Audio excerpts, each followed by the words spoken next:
저번 시간에 이어서 마저 진도를 나가보도록 하겠습니다. 55번부터 시작할게요. 55번 문제. 업무용 화물차에 대해서 자동차세를 냈고, 그리고 자동차 보험료도 지급을 했다고 합니다. 자동차세, 자동차에 관련된 비용은 대부분 이제 차량 유지비를 쓰지만, 자동차세만 이제 세금과 공과를 쓴다고 했습니다. 보험료는 그냥 보험료 계정 쓰겠죠. 저희는 보험료. 그래서 세금과 공과 6만원, 그리고 보험료 60만원, 그리고 이걸 둘 다 합쳐서 보통예금 66만원, 이런 식으로 분개를 해주시면 되겠습니다. 56번 문제. 예상 외로 이 문제가 틀리시는 분들이 좀 많아요. 뭔지 몰라가지고. 우리가 지금까지 돈을 빌리는 거, 회계 개정 과목으로 차입한다고 했죠. 근데 차입이라고 이 문제에 나와 있질 않아요. 그냥 대출이라고 나와 있어요. 대출. 대출이 돈 빌리는 거죠. 그렇죠? 돈 빌리는 거니까 차입금 쓰면 됩니다. 근데 상환 기간이 얼마야? 갚아야 되는 기간이 3년입니다. 그럼 단기간이고 장기가 되겠죠. 그렇죠? 보통예금에 입금됐으니까 차변에 보통예금 1000만원, 그리고 대변에 장기 차입금 1000만원, 이렇게 해주시면 되겠습니다. 58번 문제. 추심 문제네요. 그렇죠? 과드럼 100만원, 아니 1000만원이네요. 1000만원이 만기가 들어야해서 수수료 5만원을 차감한 전액을 보통예금으로 받다라고 했습니다. 그렇죠? 보통예금 5만원 빼고 받았으니까 995만원 이렇게 되겠네요. 최근에 보통예금 995만원, 5만원은 수수료 비용, 이런 식으로 나왔겠죠. 대변에 일단 어음을 다 받은 거니까 대변에 과드럼 1000만원도 써주시면 되겠습니다. 60번 문제 보도록 하죠. 외상매입금 170만원을 지급하기 위하여 대한무역으로 받은 약소금을 배서양도하다. 배서양도하다. 받으러움이다 라고 생각하시라고 그랬죠. 그렇죠? 차변에 외상매입금 170만원, 대변에 받으러움 170만원, 이렇게 써주시면 될 것 같습니다. 오랜만에 급여 문제네요. 급여 때 발생하는 세금, 예수금 묶어서 기억하라고 그랬죠. 그렇죠? 급여가 200만원이 발생을 했어요. 근데 세금으로 17만 5천원을 뗐답니다. 차변의 급여 200만원, 대변의 예수금 17만 5천원, 나머지 보통예금으로 지급했다네요. 다음 문제요. 업무용 차량 운반물을 900만원에 처분을 했대요. 근데 취득원가 구입했던 가격이 1200만원이라네요. 그쵸? 그리고 감가상각누계액도 400만원이 있네요. 그쵸?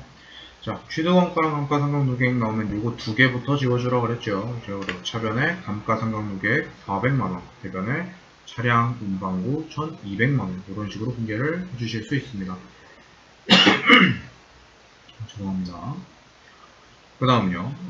이 대금 중 900만원에 처분을 했는데 이 중에서 300만원은 동점 발행 당좌 수표래요. 남이 발행한 수표 현금이 되겠죠. 900 중에 300이 현금이니까 나머지 600만원은 나중에 받기로 한 거 미수금, 이렇게 써주시면 되겠네요. 이렇게만 하면 차변은 1300만원, 대변은 1200만원, 대변이 부족하네요. 대변이 부족하면은 유형자산 처분 이익, 이렇게 써주시면 되겠죠. 차변이 부족하면 유형자산 처분 손실 써주시면 됩니다. 그렇죠?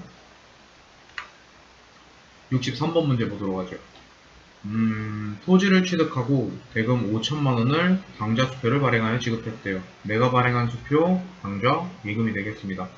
근데 밑에 보니까 부동산 중개 수수료, 그리고 취득세도 나왔네요. 이거 두 개 나오면 물건값에 포함해줘야 된다 그랬죠. 그럼 토지의 가격은 9,110만원이 되겠네요. 토지 5,110만원이 발생을 했는데 이 중에 5천만원은 당좌예금으로 지급하고 나머지 110만원은 현금으로 지급하다, 이렇게 나와있네요. 현금 이렇게 써주시면 되겠습니다. 65번 문제는 좀 별표를 쳐주시면 좋겠습니다. 이거는 똑같은 문제인데 뭔가 하나 특이점이 있어요. 사업주의 자택에서 사용하기 위한 거, 사업주와 관련된 거, 우리 회사와 관련 없는 거, 인출금 썼었죠. 여기까지는 앞에 문제와 똑같아요. 근데 지금까지 인출금이 발생했을 때 뭐 미지급금이나 현금 등이 대변에 등장을 했어요. 그렇죠? 근데 이번에는 돈을 낸 게 아니야. 상품을 가져갔대요. 그렇죠? 그러니까 대변에 현금이 아닌 상품이 와야 돼. 그렇죠? 인출금, 대변 상품. 근데 우리 잘 생각해보면 원래 대변에 상품이 오면 안 되고 상품 매출이 와야 돼요. 그쵸? 근데 상품 매출이 아니고 이번에는 상품이 와야 돼. 왜? 이거는 판매한 게 아니잖아요. 근데 또 자세히 생각해보면 대변에 상품이 오면 안 된다 그랬어. 그럼 이런 걸 표시를 해줘야 돼. 뭐라고 해줘야 돼요? 이런 걸 적요 8 이렇게 표시를 해준다고 했죠. 그렇죠? 이렇게 꼭 표시해 주시기 바랍니다. 표시 꼭 해놓으세요 이거. 다음에 상품 100만원짜리를 매입하고 대금 중 50만원은 상품 매출로 받아두었던 국제환급 발행 당좌수표로 지급하고 나머지는 현금으로 지급하다. 요거 우리 앞서 풀었던 문제랑 비슷한 함정 문제예요. 그쵸? 50만원은 당좌수표, 뒤에 건 현금이니까 하나는 당좌예금, 하나는 현금이겠구나. 이렇게 간단하게 생각하게 만든 함정 문제라고 했어요. 자, 근데 남이 발행한 수표, 얘도 현금, 뒤에도 현금, 둘 다 현금입니다. 그쵸? 그래서 차변에 현금, 차변에 상품 100만원, 그리고 대변에 현금 100만원. 이런 식으로 나와야 됩니다. 함정 문제 걸리지 않도록 조심하세요. 알겠죠? 다음요. 단기 운용 목적으로 주식을 구매했대요. 얘가 뭐죠? 단기 매매 증권이 되겠죠. 단기 매매 증권 나오면 액면가액 무시하고 문제 푼다고 했습니다. 그죠? 100주를 주당 3만원에 구입을 했대요. 그러면 차변에 단기 매매 증권 300만원, 대변에 보통 예금 300만원. 이런 식으로 되겠죠. 다음 문제요. 토지를 취득했대요. 근데 토지 가격은 안 나오고 취득세만 나왔어. 그쵸, 이렇게만 나오면 이건 어떻게 처리해야 돼? 세금과 원가로 처리해야 되나? 라고 생각하시는 분들이 있는데, 자, 취득세, 물건 구입할 때 무조건 내야 되는 세금, 물건값에 포함한다 그랬죠. 앞에 게 안 나오고 취득세만 나와도 물건값에 포함한, 즉 토지로 분계를 해주셔야 됩니다. 그래서 차변에 토지 120만원, 대변에 미지급금 120만원 이런 식으로 분계를 해주시면 될 것 같습니다. 70번 문제요. 700만원을 3개월간 차입하기로 하고 선이자를 제외한 나머지를 보통예금으로 계좌 이체하다 이렇게 했어요. 일단 내가 빌린 거 700만원을 차입했어요. 700만원 그리고 3개월간 차입했으니까 단기 차입금이 됩니다. 선이자래요. 선이자. 미리 이자를 뗀다는 거죠. 먼저 선자 써서 이자를 먼저 뗀다 라는 소리입니다. 그러니까 일단 이자 비용이 발생을 했어요. 그러니까 700만원을 빌리긴 했는데 얘가 나한테 30만원 네가 나중에 이자 갚아야 되니까 이 이자 먼저 떼갈게 라고 하고 30만원을 먼저 들고 간 거예요. 그럼 내 통장에 들어오는 건 얼마야? 30만원 땐 670만원만 들어오겠죠. 그렇죠? 그래서 차변에 보통예금 670만원, 이자 비용 30만원, 대변에 둘 다 합쳐서 단기 차입금 이런 식으로 분계가 되셔야 됩니다. 앞서 나왔던 문제랑 좀 비슷한 문제가 하나 있었어요. 그렇죠? 잘 비교해보면서 한번 문제를 풀어보시기 바랍니다. 71번 문제 보도록 하겠습니다. 우리 회사 직원의 부친의 축하 화환을 냈고요. 10만원어치. 그리고 거래처 직원의 조문 화환을 이제 주문하고 20만원을 보통예금에서 지급했대요.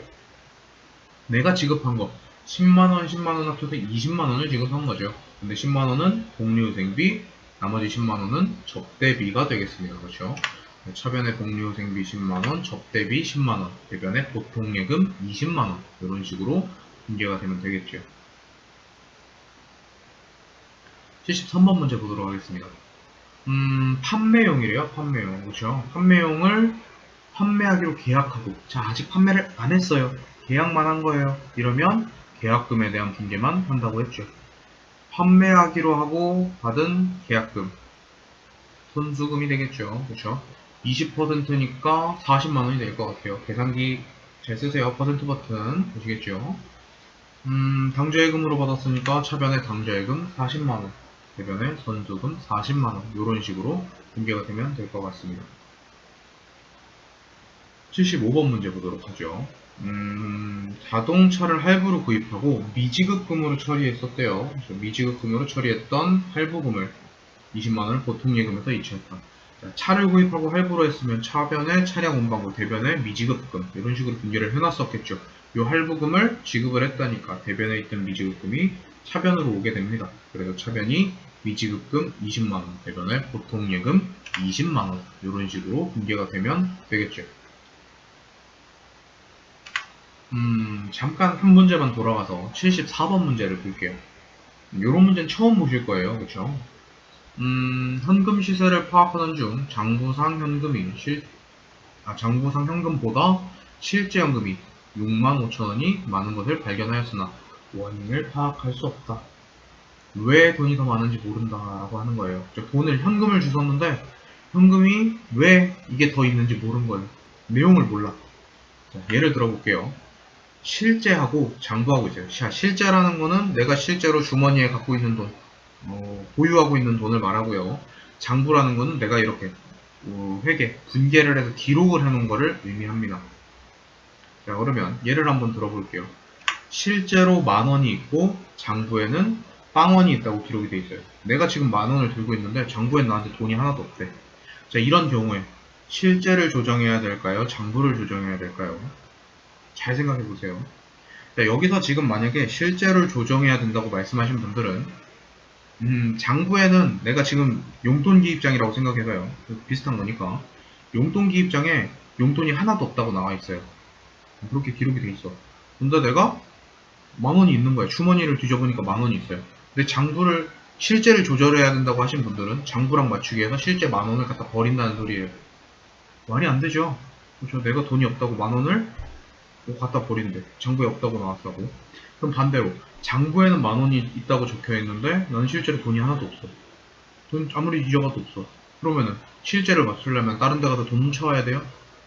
말이 안 되죠. 항상 장부를 조절하는 겁니다. 장부를.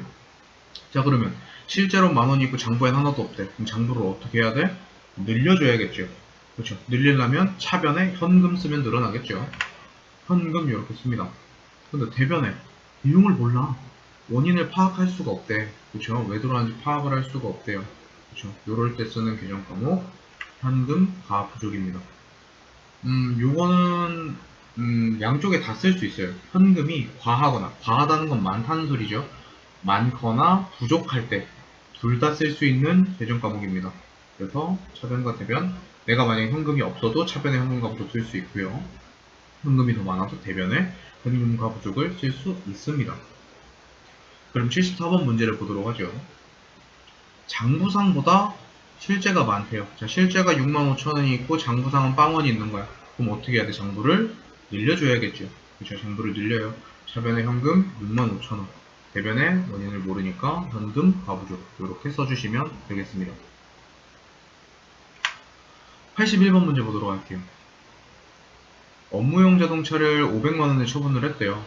그리고 대금 중에 200만원은 동점 발행 수표, 남이 발행한 수표 현금이죠.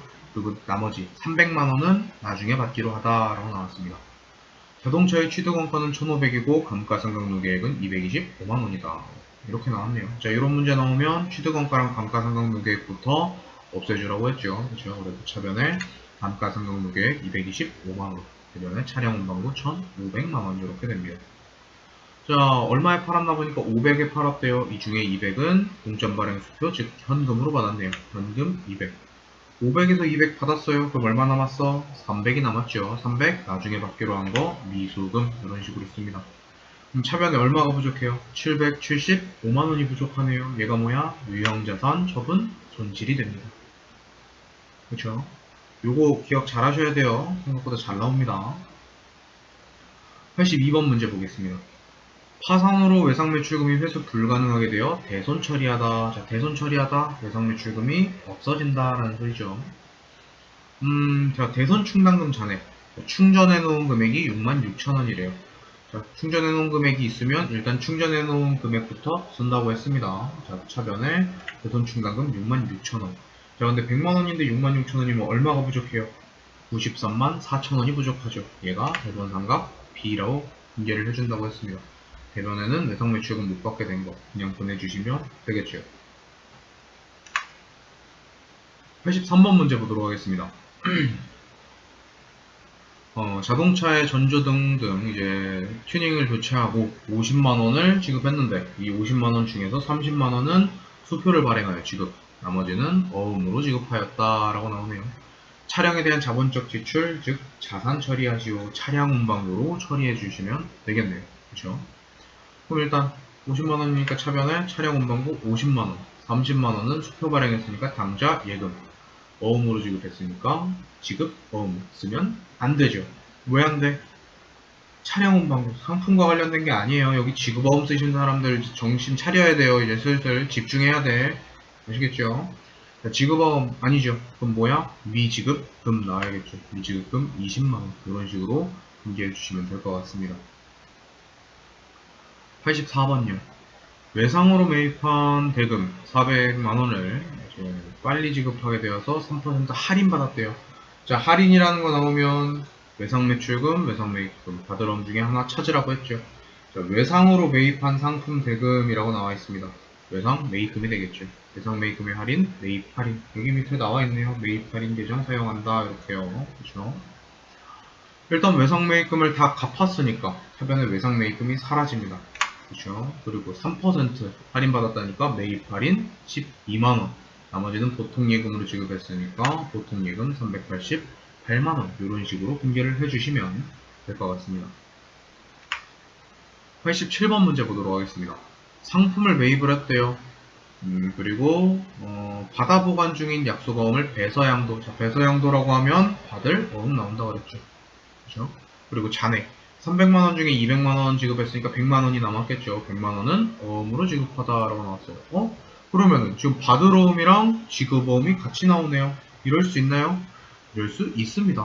무슨 상관이에요? 받을 어음은 받을 어음 예정 과목 쓰면 되고 지급 어음은 지급 어음 예정 과목 쓰면 되죠. 최변의 상품 300만원, 이 중에 200만원은 배서양도했으니까 받을 어음. 이건 매출 상사가 매출 상사래. 청주 상사가 지급한 거고요. 그렇죠? 청주 상사가 지급한 거고. 나머지 지급어음 100만원은 이건 춘천 상사. 네, 이렇게 하면 되겠죠. 그렇죠? 구분이 되죠. 88번 문제 보도록 하겠습니다. 어음을 이제 은행한테 할인받았대요. 자, 할인 나오면 뭐 보라 그랬어? 외상매출금, 외상매입금 받으러 뭐라 그랬는데 어음 받았대요. 어음 받았으니까 매출, 채권, 처분, 손실이 나오면 되겠죠. 맞죠? 자, 차변에 매출, 채권, 처분, 손실, 할인율 15만 5천원 이렇게 나오고 대변에 어음을 다 은행에 갖다 줬으니까 대변에 받을 어음 500만원 써주십니다. 나머지 보통예금 계좌로 입금받다 라고 나왔으니까 보통예금 484만 5천원 이런 식으로 분기를 해주시면 될 것 같습니다. 92번 문제 보도록 하죠. 화물차를 구입했대요. 1000만원에 구입하고 1000만원 중에 200만원은 보통예금, 나머지 800만원이죠. 800만원은 할부로 했대요. 미지급금이 되겠네요. 그쵸? 자, 취득세도 지급했대요. 물건값에 포함해야 돼요. 그쵸? 자, 근데 문제 보니까 하나의 분계로 회계 처리하시오 이렇게 나와 있어요. 자, 하나의 분계로 회계 처리하시오 그냥 이어서 분계하라 라는 소리입니다. 요런 거 글씨 나오시면은 당황해가지고 문제 못 푸시는 분들이 있는데 그냥 우리가 지금까지 했던 대로 그냥 분계해 주시면 됩니다. 요게 하나의 분계라는 소리입니다. 그냥 간단해요. 그러니까 1000만원에다가 20만원 더하면 자동차 가격은 1020만원이 되겠죠. 이 중에 200만원은 보통예금으로 지급했으니까 보통예금 200. 잔액은 할부, 즉 미지급금이죠. 미지급금 800. 취득세 낸 것도 있어요. 현금 20만원. 이런 식으로 분계해 주시면 될 것 같습니다. 차변과 대변의 금액이 이어지면서 하나의 분계로 설정됐죠. 그렇죠. 이런 식으로 된 걸 하나의 분계라고 합니다. 여러 개의 분계라는 것은 차량 운반구 200만원, 보통예금 200만원, 그 다음에 차량 운반구 800만원, 미지급금 800만원 이런 식으로 따로따로 나오는 걸 여러 개의 분계라고 합니다. 이런 식으로 되어 있는 건 그냥 하나의 분계예요. 걱정하지 마세요. 그 다음에 93번 문제. 사무용품 구입에 따른 카드의 결제 금액이래요. 네, 이거 사무용품이라고 쓰시는 분들 또는 소모품비라고 쓰시는 분들이 있어요. 잘 읽어봐요. 사무용품을 구입하면서 카드로 긁은 금액이래요. 우리 소모품 같은 거 구입하면서 카드 긁으면 미지급금 쓰죠. 요거를 보통예금으로 지급을 했대요. 차변에 미지급금 그리고 대변에 보통예금 쓰면 간단하게 분기처리 완료될 것 같네요. 그쵸? 98, 99, 100번까지만 보겠습니다. 자, 98번 문제요. 상품 매입 대금으로 발행해준 약소금. 내가 물건을 구매하면서 어음을 발행했대요. 자, 물건 구입하면서 어음을 줘야겠죠. 그럼 지급 어음이 되겠습니다. 이게 만기가 되어서 보통예금에서 2차에 지급하다라고 했습니다. 그러면 어음 없애줘야겠죠. 차변에 지급어음 90만원, 대변에 보통예금 90만원 이렇게 써주시면 되겠네요. 99번 문제요. 우편 나왔습니다. 우편. 우리 맨 처음 배울 때 우편이라고 나오면 통신비 쓰라고 했죠. 통신비. 자, 근데 택배라고 나오면 뭘 쓰라고 그랬죠? 그쵸. 그럴 때는 운반비 쓴다고 그랬죠. 이번에는 우편이니까 통신비 쓰면 될 것 같습니다. 6,300원이네요. 차변에 통신비 6,300원, 대변에 현금 6,300원. 이런 식으로 분계를 해주시면 될 것 같습니다. 마지막 문제요. 상품을 판매를 했어요. 165만원짜리를 판매를 했어요. 근데 대금은 10월 6일 날 이제 계약금을 차감한 잔액을 보통예금으로 받았다라고 합니다. 시험 문제에서는 이렇게 뒤에 계약금이 얼마다라고 안 줄 때가 있습니다. 그럼 어떻게 해야 돼? 내가 10월 6일에 분계로 직접 찾아가서 계약금이 얼마인지 확인을 해야 됩니다. 그런 식의 문제도 가끔 나와요. 아시겠죠? 자, 계약금 15만원 차감했대요. 매출시 계약금이니까 선수금. 요거를 빼고 보통예금으로 들어왔대요. 얼마가? 150만원이요. 그쵸? 물건을 판 거, 상품 매출이죠. 상품 매출 나온 거 165만원. 이런 식으로 기록해 주시면 될 것 같습니다. 이번 강의는 이제 100번까지만 하도록 하고요. 나머지 42문제는 마지막 강의에 또 이어서 강의 올리도록 하겠습니다. 재밌게 들으신 분들 좋아요, 구독 버튼 한 번씩만 눌러주시고 강의 들으시느라 수고하셨습니다. 고생하셨습니다.